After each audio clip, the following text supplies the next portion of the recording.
Адамның есте сақтау қабілеті қалай жұмыс істейтінін анықтаңыз. Ол үшін Владимир Козыренконың мнемотехника оқулығын меңгеріңіз. Мұны мектеп оқушылары да пайдалана алады. Ойлап үйреніңіз.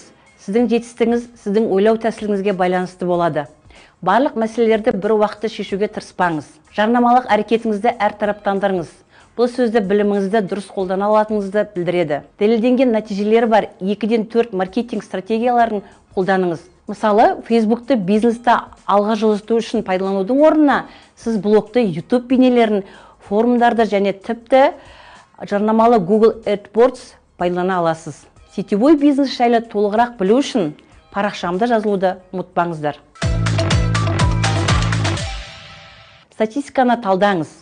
Сізге не жұмыс істейтінін және не істемейтінін білу өте маңызды. Сіз өзіңіздің тәжірибеңізде басқасының дұрыс стратегиясы бәріне бірден нәтиже бермейтінін білуіңіз